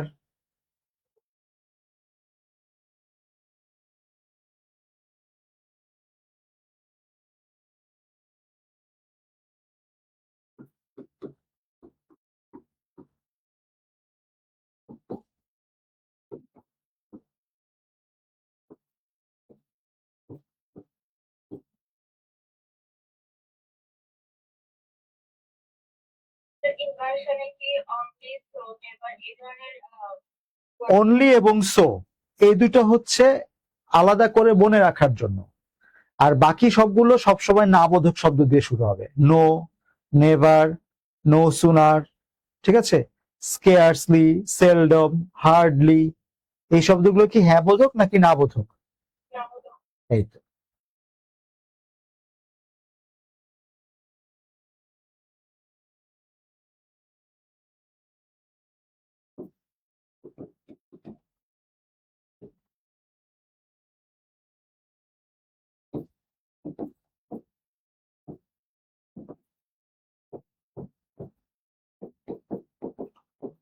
He passed the test only after giving up his gaming addiction. তার গেম খেলার আসক্তি ছেড়ে দেওয়ার পর সে পাশ করেছে। দেখুন তো সে কখন পাশ করেছে? only after giving up his gaming addiction. এখন কারো মনে হলো যে এই কথাটা সে এইভাবে লিখবে, অ্যাডভার্বটা সামনে নিয়ে আসবে, এবং অ্যাডভার্বটা কি দিয়ে শুরু হচ্ছে? only দিয়ে। only after giving up his gaming addiction, তখন আপনি পরের অংশটাকে উত্তরে কি লিখতে হবে? he passed the test। এটা কিভাবে লিখতে হবে?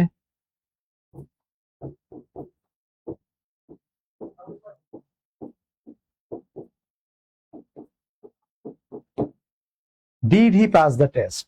বোঝা গিয়েছে?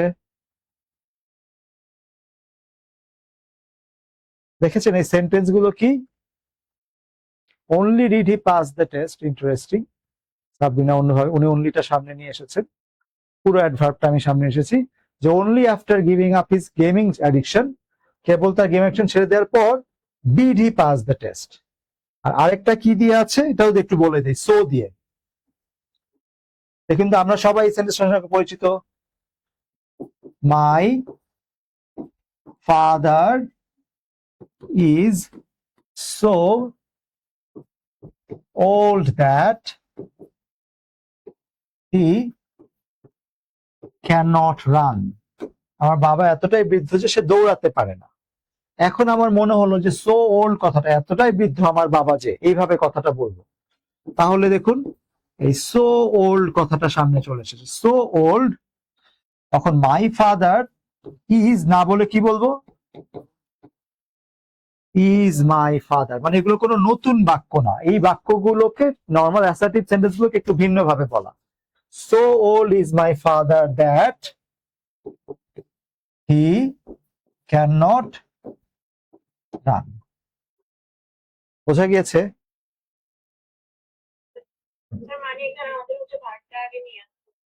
হ্যাঁ, সাবজেক্টের আগে একটা অক্সিলারি ভার্ব, বি ভার্ব থাকলে বি ভার্ব বা অক্সিলারি ভার্ব। ট্যাগ কোশ্চেন আমরা কি কখনো মেইন ভার্বকে সামনে নিয়ে আসি নাকি অক্সিলারি ভার্বকে? আর যদি অক্সিলারি ভার্ব না পাই, যেমন এই সেন্টেন্সে কোনো অক্সিলারি ভার্ব ছিল, তখন কাকে নিয়ে এসেছি ট্যাগ কোশ্চেনের মতো? ডিড কে। ঠিক আছে, আরেকটা প্রশ্ন না করেই পারছি না।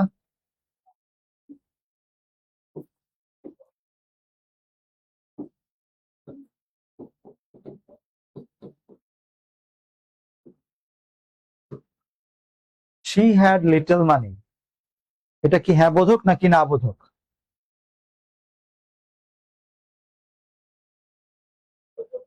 না বোধক। এটা ট্যাগ কোশ্চেনে কি লিখবেন?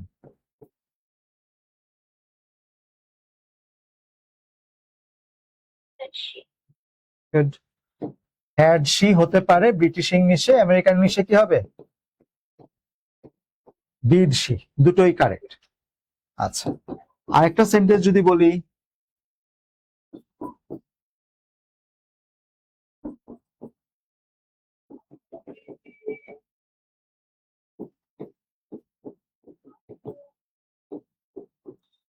I knew little about the event, এই কথাটার মানে কি?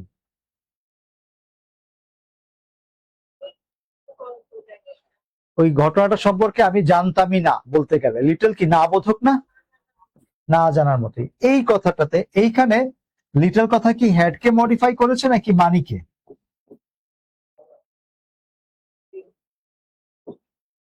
মানিকে। নাউনকে মডিফাই করে কে? অ্যাডজেক্টিভ। এইখানে লিটল কাকে মডিফাই করছে, আই কে নাকি নিউ কে? ভার্বকে মডিফাই করে, তাকে কি বলে? এখন এই সেন্টেন্সটা যদি আমি এটা দিয়ে শুরু করতাম, তখন আপনি কি লিখতেন সেন্টেন্সটা?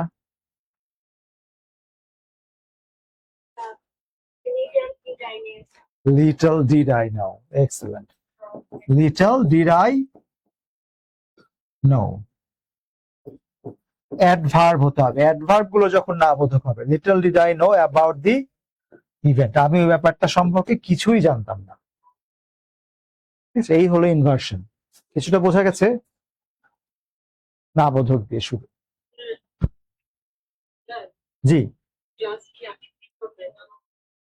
আরেকটা দিন ক্লাস আছে। জি, এই যে আমরা প্রায় শেষ করে ফেলেছি আজকে, আরেকটা টপিক নিয়ে একটু কথা বলবো। লাস্ট প্রশ্ন। জি জি, একটু করে হ্যাঁ, আরেকটা দিন ক্লাস তো আছে। It is essential dash by the staff during the emergency drill.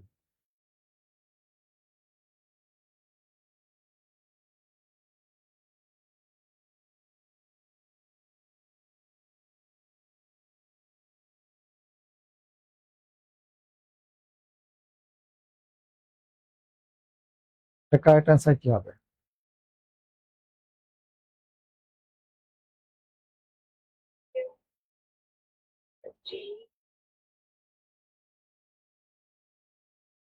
D.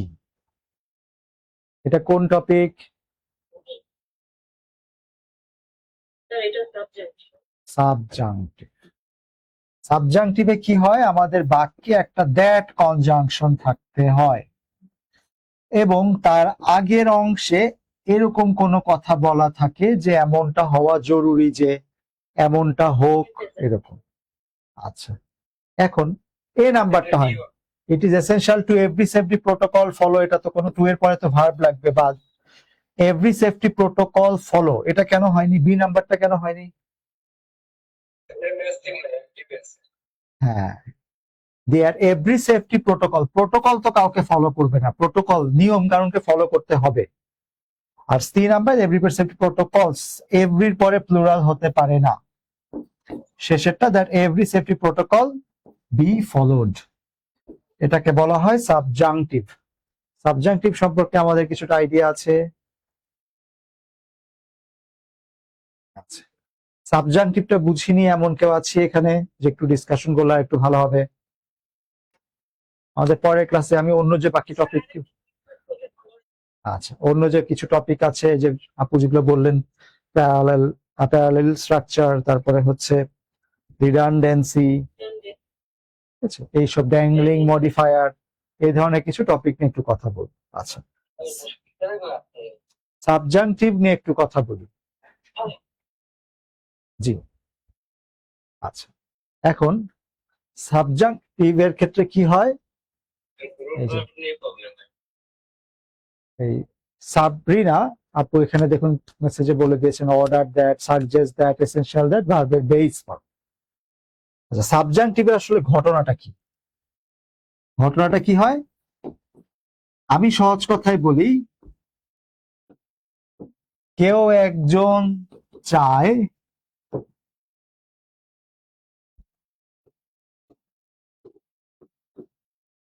অন্য কেউ একজন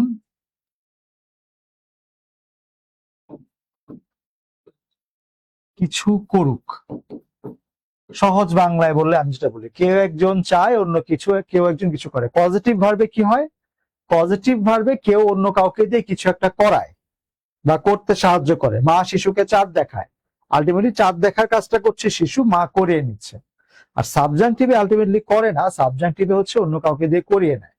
এখন আমার সাবজাংটিভের জন্য পরীক্ষায় অবশ্যই দ্যাট থাকতেই হবে। কি থাকতে হবে? দ্যাট। এবং দ্যাটের আগে এই যে এইরকম কোন শব্দ,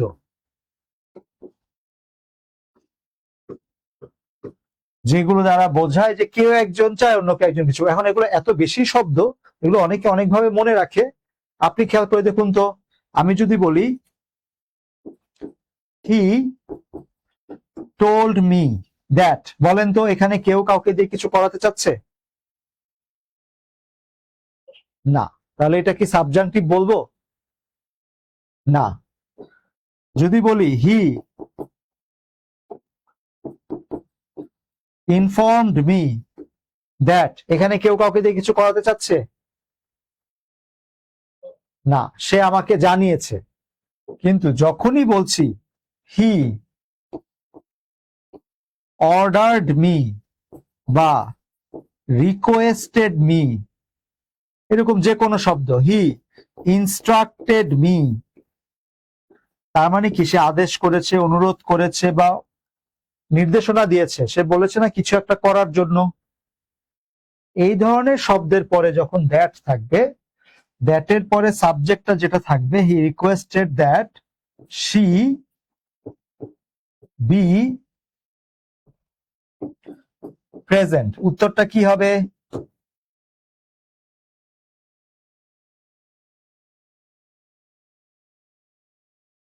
হি অর্ডার দ্যাট, সে আমাকে আদেশ দিল বা অনুরোধ দিল যে সে যেন উপস্থিত থাকে।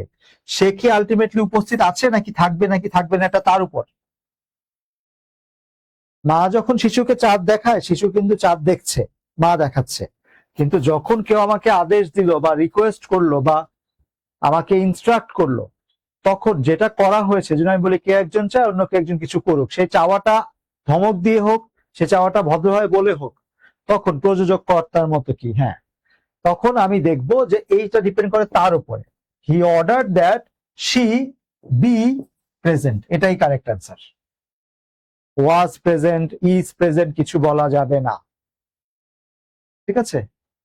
ওয়াজ বলা যাবে না। হি order me that she be present, এটাই কারেক্ট অ্যান্সার। বেস ফর্মটাই বসবে একেবারে, কোনো প্রেজেন্ট ফর্ম না, বেস ফর্ম, ঠিক আছে?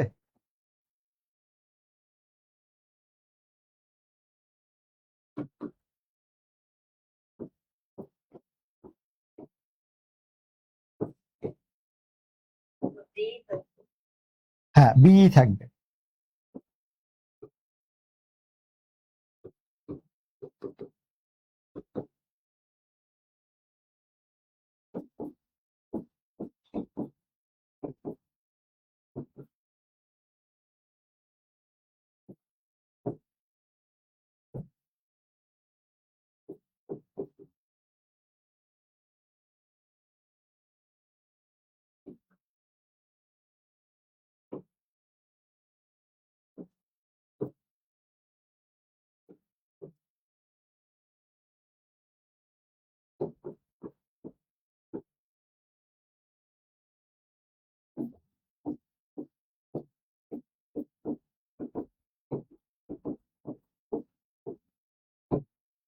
There was a demand in the party that, দলের মধ্যে একটা ডিমান্ড হলো, বি হবে, দলের মধ্যে একটি ডিমান্ড হলো, দাবি হলো, এভরি মেম্বার পে এ সাবস্ক্রিপশন ফি।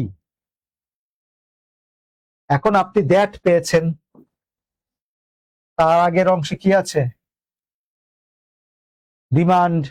ডিমান্ড না বলে থাকতো দেয়ার ওয়াজ এ রিকোয়েস্ট, একই কথা, ঠিক আছে? দেয়ার ওয়াজ যদি বলতো অ্যান ওপিনিয়ন, মতামত ছিল যে, তাহলে কি দাবি করে বলি, অনুরোধ করে বলি, মতামত দিয়ে বলি, তাহলে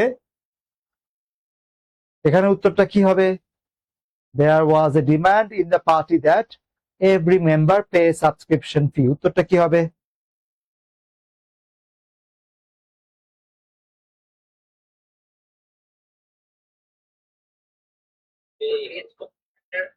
তাহলে যা আছে তাই হবে বেস ফর্ম, পে, তাই না? এভরি মেম্বার যদিও সিঙ্গুলার, যদিও পাস্ট টেন্স, কিছু ম্যাটার করবে না, এমন একটা দাবি ছিল যে প্রত্যেক সদস্য যেন একটি চাঁদা দেয়, পে। তাহলে সাবজেক্টিভ কি কিছুটা বোঝা গেল? পরের ক্লাসেরটাতে আমি আরো কিছু সাবজেক্টিভের প্রশ্ন অ্যাড করে দিব, আমার মাথায় থাকবে, নোট করে রাখবো এখন।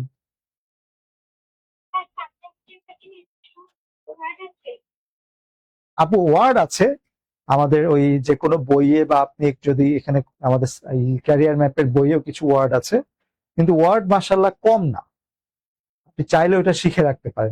অনেকে শর্টকাটে পড়ে অল্প কিছু শব্দ দিয়ে, কিন্তু ওয়ার্ড মোটামুটি কম না, বেশ কিছু শব্দ, ঠিক আছে?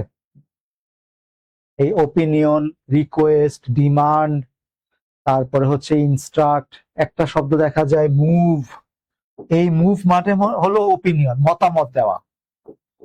মতামত দেওয়া মানে কি, কেউ একজন বললো এমনটা হোক, এই ধরনের কিছু ওয়ার্ড আছে।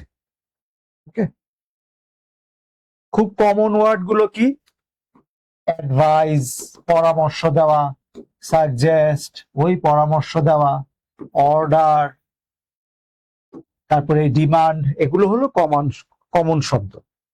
কেউ একজন পরামর্শ দিল যে এমনটা করা হোক, আদেশ দিল যে এমনটা করা হোক, এই ধরনের শব্দগুলোকে আমরা বলি হচ্ছে সাবজাংটিভ মোডের শব্দ। অবশ্যই আমাদের পরীক্ষায় যেটা লক্ষণীয় সেটা হচ্ছে দ্যাট থাকতে হবে, দ্যাট থাকতে হবে, এবং দ্যাটের আগে আমাদের এই সাবজাংটিভ মোডের কিছু শব্দ যদি থাকে সেই শব্দের পরে সাবজেক্ট, সাবজেক্টের পরে ভার্বের বেস ফর্ম, পাস্ট ফর্ম না, প্রেজেন্ট ফর্ম না, ফিউচার ফর্ম না, বেস ফর্ম। ঠিক আছে?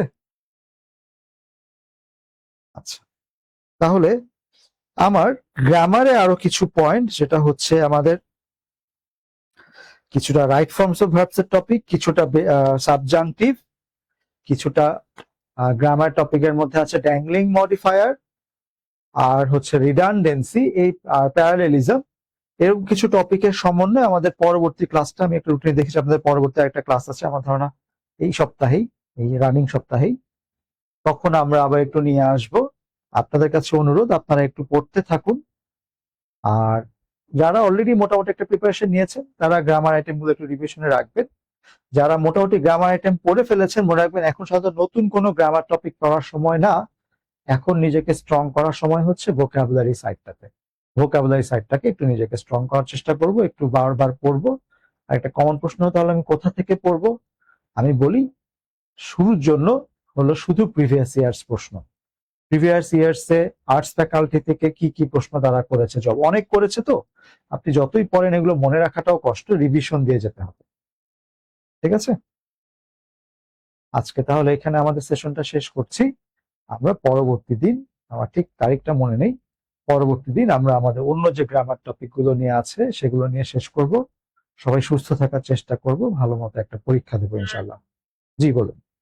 স্যার মানে এই রাত সময় শর্ট মুখস্থ করার জন্য বলেন, আমি জানি প্রিভিয়াস কোশ্চেন তো বলছেন, কিন্তু এখন তো শর্ট টাইম জাস্ট উপর দিয়ে কিভাবে একটু তাহলে অবশ্যই বিসিএস এর প্রশ্ন। আপনি ধরেন আর কিছু পড়ার সময় পাননি, তাহলে আপনি অবশ্যই বিসিএস এর প্রশ্নগুলো পড়বেন। ঠিক আছে? বিসিএস এর যে সিনোনিম অ্যান্টোনিম যে প্রিপোজিশন, বিসিএস এর এখন বলা যায় না, লাস্ট পরীক্ষায় দেখেছি তারা লিটারেচার থেকেও কিছু প্রশ্ন দিয়ে ফেলেছিল।